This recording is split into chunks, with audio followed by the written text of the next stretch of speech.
When Reason Goes on Holiday by Neven Sesardić. It is curious that the greatest intellectual gifts sometimes carry with them the inability to perceive simple realities that would be obvious to a moron. E.T. Janes. Preface. Analytic philosophers emphasize the importance of logic, clarity, and reason. This is what made studying philosophy especially attractive for many of us who lived under communism. When we saw how much these philosophers valued intellectual integrity and uncompromising pursuit of truth, we found their approach inspiring, and we tried to emulate it. This helped us preserve our sanity in the world of constant lies that surrounded us.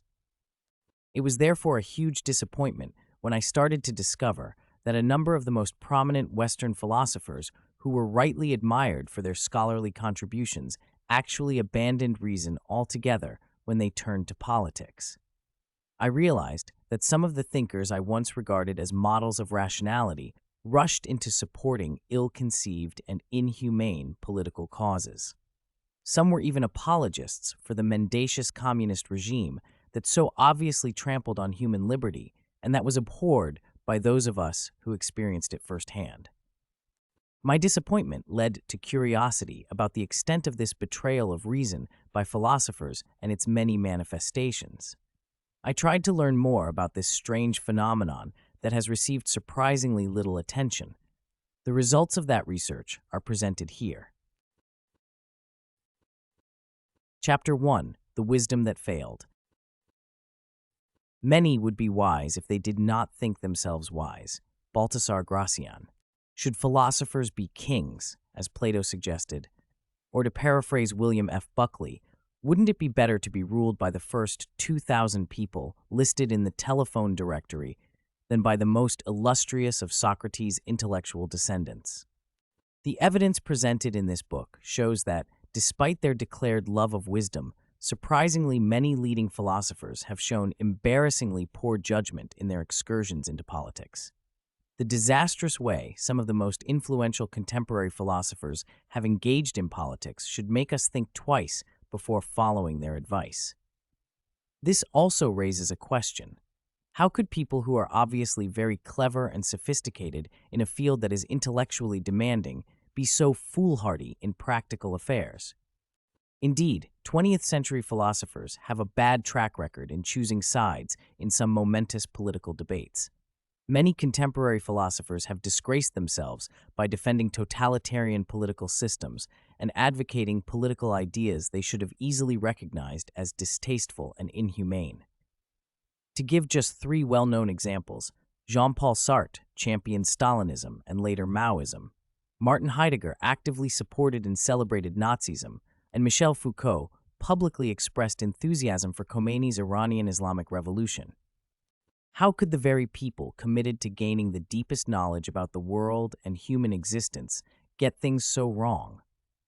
Could this have something to do with the fact that the three philosophers just named, plus many others with similar unfortunate involvements in politics, belong to the so-called continental tradition in philosophy? The terms continental and analytic describe two different schools in philosophy that have been in conflict roughly since the beginning of the 20th century. The distinction between them is notoriously hard to draw in clear and explicit terms, but philosophers usually have no problem assigning most of their colleagues into one of these two traditions. A provisional self-characterization of the analytic style of doing philosophy is the claim that the analytic approach involves argument, distinctions, and moderately plain speech. In one of the best historical accounts of the rise and development of analytic philosophy, this approach is described as being committed to the ideals of clarity, rigor, and argumentation, and to the goal of pushing rational means of investigation as far as possible. Basically, then, the trademarks of analytic philosophy would be clarity of thought, precision, and logical coherence, as well as the honest and persistent effort to avoid obscurantism, pretentious writing style, and false profundity. This opens the path for the argument that analytic philosophers are better protected from committing political blunders because of their training in clear and logical thinking, whereas continental philosophers, lacking this kind of training and consequently being prone to empty rhetoric, undisciplined thought, and obscurity, will be much more exposed to the risk of making fools of themselves in politics. This is what many analytic philosophers tend to think. "We will teach you how to think," they said. The American Philosophical Association, APA, which is heavily dominated by analytic philosophy, seeks to attract philosophy majors with the following message. The study of philosophy serves to develop intellectual abilities important for life as a whole, beyond the knowledge and skills required for any particular profession. Properly pursued, it enhances analytical, critical, and communicative capacities that are applicable to any subject matter and in any human context. This is a remarkably strong and bold statement about the alleged effects of studying philosophy. The pursuit of philosophy is claimed to enhance students' analytical, critical, and communicative capacities, which can then be applied to any subject matter and in any human context. The main problem here is that the APA provides no evidence at all for the wonderful improvements in thinking that philosophy supposedly can produce. Moreover, many scholars actually insist that the currently available empirical evidence comes nowhere near to establishing such a sweeping and resolute causal claim. In contrast to the APA's assurance that studying philosophy improves reasoning skills, psychologists tell us that after 100 years of debate, the issue of whether generalizable reasoning skills transfer to reasoning contexts outside of formal schooling remains an open question in the opinions of leading researchers. What the APA advertises is additionally problematic because it seems to promise something like far transfer, i.e., transferring what one learns in one context to other very different subject matters and contexts. And the prospects of achieving far transfer are notoriously questionable. All in all, therefore, it appears that the APA is involved in false advertising, which can be explained by ignorance, self-serving intellectual dishonesty, or some combination thereof. In a recent discussion about the value of philosophy, the executive director of the APA, Amy E. Farrer, said this: "Philosophy teaches many of the skills most valued in today's economy: critical thinking, analysis, effective written and verbal communication, problem solving, and more. And philosophy majors' success is borne out in both data, which show that philosophy majors consistently outperform nearly all other majors on graduate entrance exams, such as the GRE and LSAT, and that philosophy ties with mathematics for the highest percentage increase from starting to mid-career salary. And anecdotal evidence indicating that philosophy and other humanities majors are increasingly successful and sought after in the business and technology sectors." Farrer's defense of the value of studying philosophy is fallacious. It is based on the logical mistake post hoc, ergo propter hoc. Briefly, the statistical correlation between studying philosophy and all these good outcomes does not mean that the former causes the latter. It may well be that those who embark on philosophy studies are simply smarter to begin with, and that their subsequent success is in no way, or not mainly, the result of what they learned in philosophy courses. This pretty obvious alternative explanation for the good performance of philosophy majors is not recognized by the APA as a possibility that deserves any consideration. The same blind spot reappears in a letter that was signed by 3 officers of the APA, including the well-known Stanford philosopher Michael Bratman, and published on the APA website. Again, the authors first provide statistical data about above-average accomplishments of philosophy majors, and then jump to the conclusion that studying philosophy trains students' general cognitive skills, improves their ability to reason, and thereby makes philosophy majors highly flexible in the job market. The 3 italicized words all assert causal influence, and they can be justified only if something more than a merely statistical correlation is provided. The fact that even very prominent philosophers do not sufficiently appreciate the warning that correlation does not imply causation, perhaps the most hackneyed principle of critical thinking, is not the best advertisement for the value of philosophy for critical thinking. The British Philosophical Association, 2016, also promises on its website that the philosophy student will develop the capacities to think well about important issues and learn to be an independent and flexible thinker, and that these skills will both be of value throughout one's life and in demand by many employers. Again, no evidence is provided that studying philosophy can really bring about these magnificent effects. Moreover, given all that we currently know, there is no good reason to accept these optimistic claims. In 2010, more than 1,000 people, including a number of well-known philosophers, signed a petition titled "Make Reasoning Skills Compulsory in Schools." The petition was addressed to Michael Gove, the UK Education Minister. The petition urged the government to make philosophy classes compulsory from a very early age, arguing that this would have immense benefits in terms of boosting British school kids' reasoning and conceptual skills, better equipping them for the complexities of life in the 21st century. In support of this radical proposal, they offered two pieces of evidence.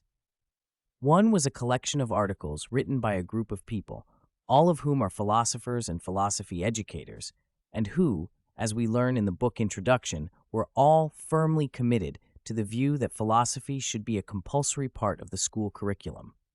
Besides this highly biased source produced by true believers, the petition invoked a 2007 study by two researchers at Dundee University, allegedly showing that confronting core philosophical debates as the nature of existence, ethics, and knowledge can raise children's IQ by up to 6.5 points, as well as improve emotional intelligence.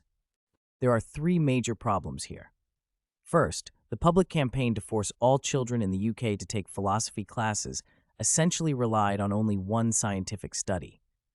Consider an analogous case if two researchers announced that in their sample of 177 children, taking a certain new medicine was statistically associated with better health. Would anyone seriously consider the proposal that on that basis alone, all children in the country immediately start taking the medicine regularly? Second, it is unclear whether the supporters of the petition were aware that the authors of the study in question themselves explicitly cautioned the reader that the results should not be overinterpreted or accepted uncritically. It is hard to think of a more extreme way to overinterpret and uncritically accept a study than to prescribe a national curriculum based on its tentative conclusions. The authors pointed out that their study suffered from methodological imperfections and warned that sampling was not entirely random, that the possibility of the Hawthorne effect, also known as the observer effect, could not be ruled out, and that differences between experimental and control classes could be influenced by factors that were not measured. And third, even if the gains were genuine, whether they would be sustained after the experiment ended would be unclear. Obviously, there would be little point in modifying the national curriculum for elementary schools if the good effects dissipated soon after any such intervention came to an end, which frequently happens with reported increases in childhood IQ. So before starting a massive educational reform, it stands to reason that the durability of those effects should be confirmed in the first place, preferably by independent research teams. Surprisingly, despite all these self-evident reasons against joining the campaign, a number of well-known philosophers, including Simon Blackburn, Jonathan Glover, Bill Brewer, A.C. Grayling, Duncan Pritchard, Peter Simons, John Williamson, Bob Hale, John Dupre, Robert Hopkins, Brian Leiter, Jennifer Saul, and Helen Beebe, not only supported the hasty and ill-thought-out proposal, but were ready to defend it publicly by putting their signatures on the petition. Even more oddly, among the names of the supporters, we also find leading philosophers of science who should have immediately realized that there is simply no way that the presented evidence could justify the extravagant proposal of the petitioners. Two of those philosophers of science, Alexander Bird and James Ladyman, are past editors-in-chief of the British Journal for the Philosophy of Science, arguably the world's best journal in the field. One would have expected philosophers to be careful about making such confident public assertions about philosophy's benefits for two reasons.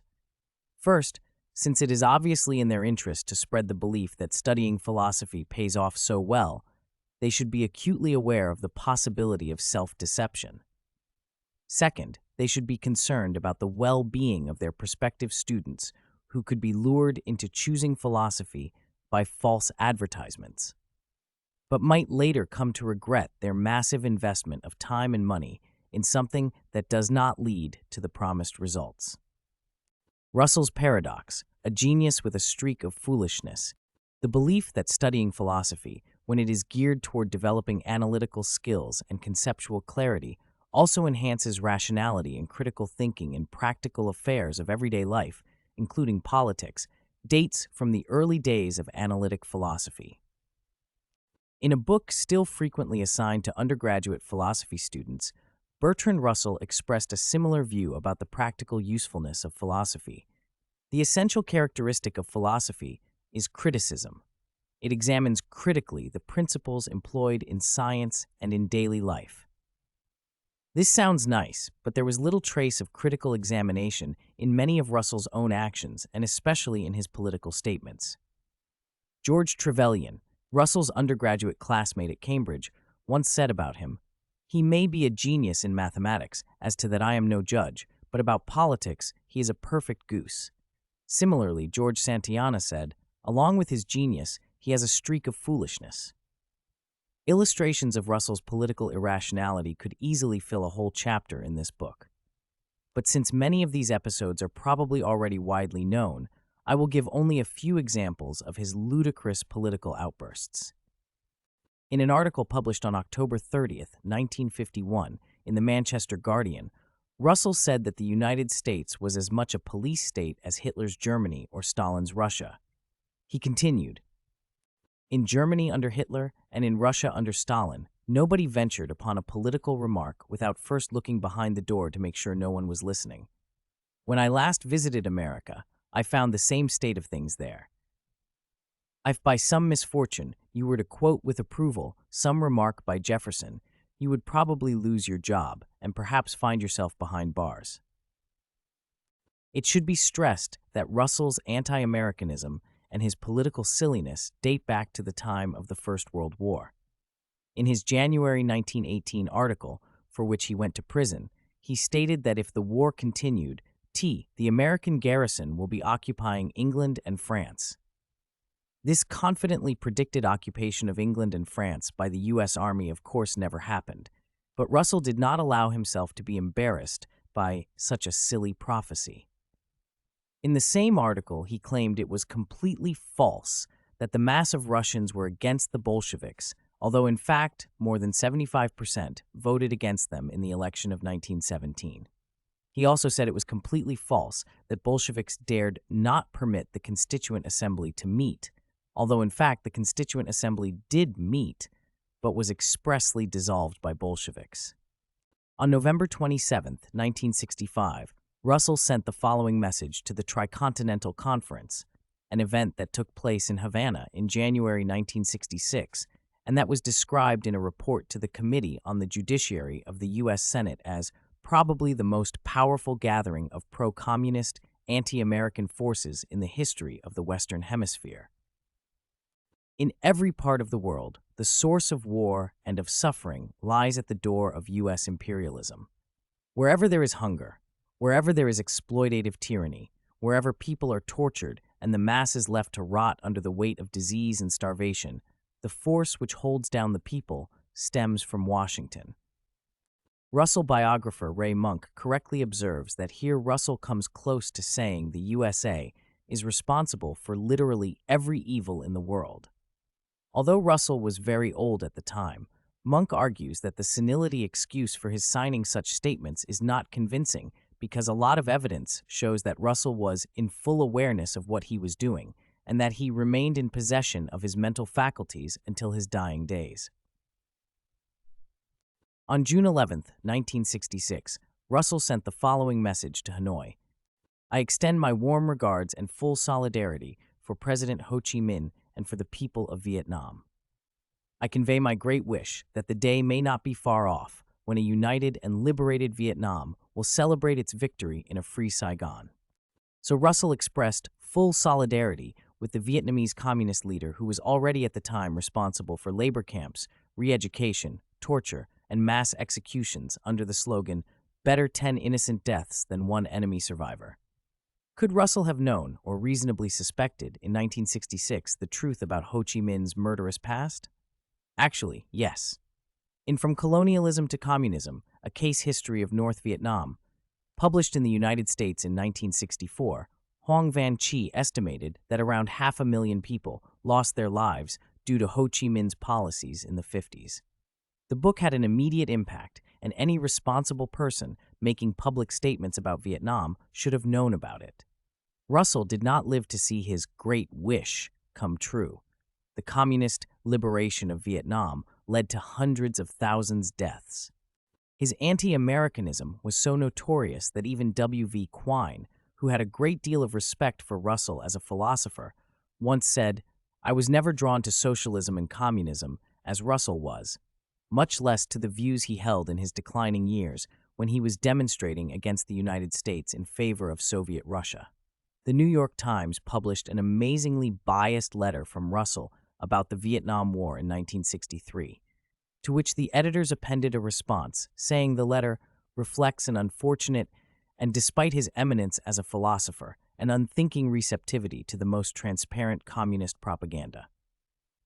The editors expressed their own serious reservations about U.S. policy in Vietnam, but said that Russell's letter represented something beyond reasoned criticism, and in some parts amounted to errant nonsense. Russell had taken an anti-American stance earlier during the Cuban Missile Crisis of 1962. Here is his crucial argument from a leaflet released on October 23, 1962, reprinted in his autobiography.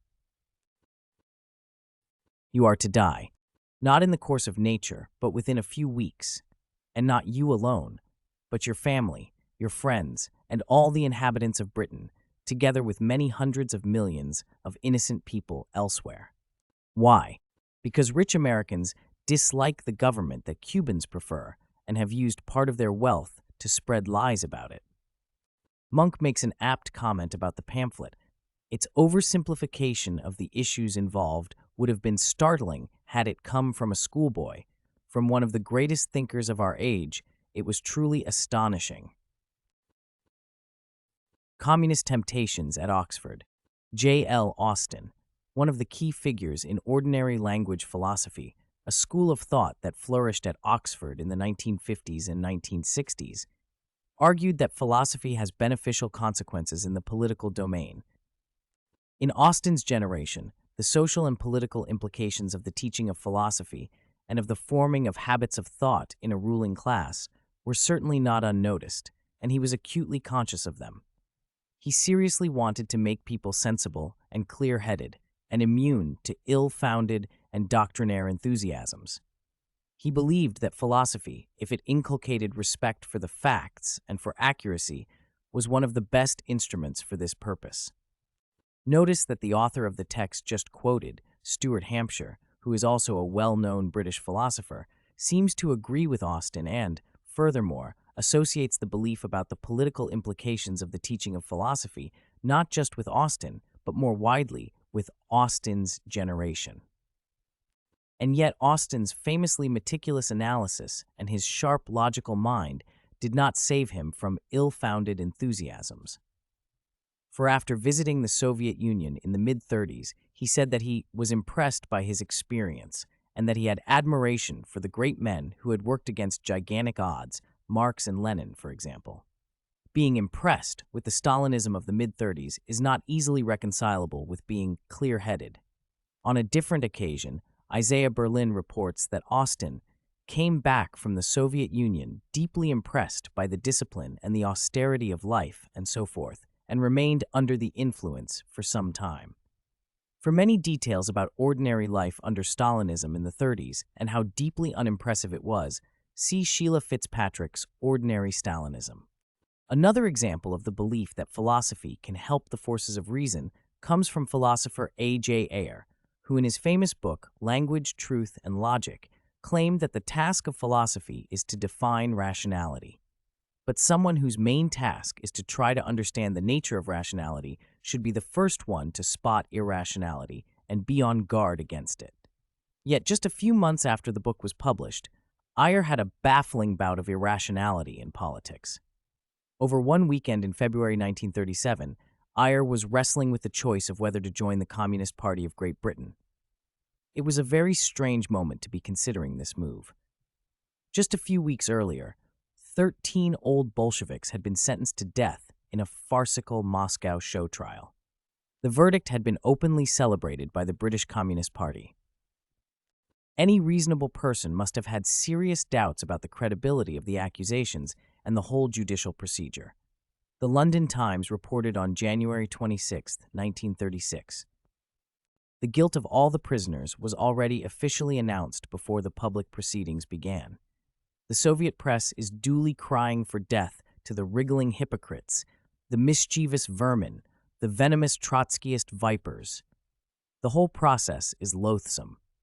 All that can be said of it is that guilt may sometimes be established, innocence never. The general atmosphere can only be compared to the inquiries that were made into witchcraft in the 15th and 16th centuries, when wretched old men and women were persuaded that they too had departed from the absolute good as laid down by authority, and that their harmless or venal practices were the result of communing with the evil one. But despite all these worrying features, and also the bizarre fact that the accused were very eager to confess and help the prosecutors make the case for their death penalty, the British Communist Party took the hard Stalinist line, and only a few days before Ayers Basmalm's to join or not to join moment claimed in its newspaper The Daily Worker that the scrupulous fairness of the trial, the overwhelming guilt of the accused, and the justness of the sentences is recognized. Only several months earlier, at the end of another show trial in Moscow in which 16 old Bolsheviks were sentenced to death, the title of the editorial in the party's newspaper was "Shoot the Reptiles." And this is the political party that Ayer was on the verge of joining. He decided not to only at the last moment. The funny thing is that apparently Ayer was not bothered much by the party's slavishly praising all aspects of Soviet totalitarianism. His reason for not joining was that he did not believe in dialectical materialism. Apparently, Ayer had no major disagreements with Stalin's politics at the time, only with his philosophical opinions. But why did Ayer want to join the Communist Party in the first place? According to his friend Philip Toynbee, it was just his desire for reasonable activity. So relying on this report, we discover something interesting. A well-known philosopher who believed that philosophers can best explain the meaning of the word rational or reasonable regarded becoming a card-carrying member of an organization that fully supported Moscow's policies during the Great Terror of the 30s to be a reasonable activity. Bad arguments and bad politics. What causes what? Michael Dummett, too, believed in the salutary influence of philosophy on political attitudes. Speaking about Gottlob Frege's political views that he found so shocking, Dummett said, Frege's philosophy ought to have kept him from holding such views, but it didn't. Here again is the idea that philosophy can, or should, protect people from bad political opinions. Also, according to Dummett, philosophers in particular have a duty to make themselves sensitive to social issues, and to do something about them. If you are an intellectual, and particularly if you aim to be a philosopher, and therefore to think about very general questions, then you ought to be capable of responding to general burning issues, whether the public is ignoring them or has fastened its attention upon them. But, as documented in Chapter 9, it appears that Dummett's philosophy didn't keep him from making a fool of himself in politics either. Dagfinn Fellesdal, a philosopher who had a distinguished career at Harvard and Stanford, also stresses the political benefits of analytic philosophy. We should engage in analytic philosophy not just because it is good philosophy, but also for reasons of individual and social ethics. In our philosophical writing and teaching, we should emphasize the decisive role that must be played by argument and justification. This will make life more difficult for political leaders and fanatics who spread messages which do not stand up to critical scrutiny, but which nevertheless often have the capacity to seduce the masses into intolerance and violence. Rational argument and rational dialogue are of the utmost importance for a well-functioning democracy. To educate people in the activities is perhaps the most important task of analytic philosophy. Despite his usual sensitivity to rational argument in philosophy, Felistol lowered his guard considerably when turning to politics, e.g., when he was bamboozled into allowing his name to be used in a political conflict in a foreign country, although he should have been aware that he was poorly informed about what was happening there.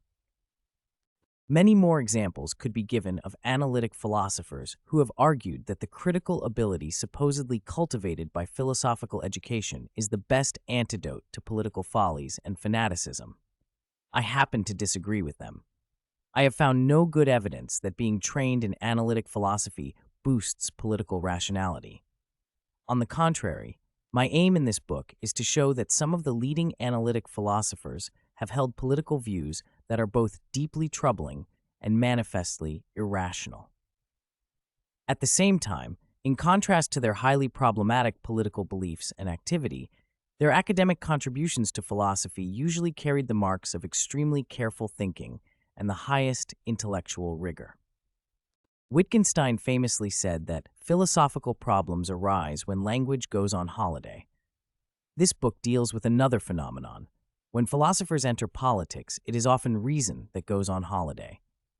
In the text that follows, I will drop the qualifier analytic when talking about philosophers, since virtually all of my examples will be analytic philosophers.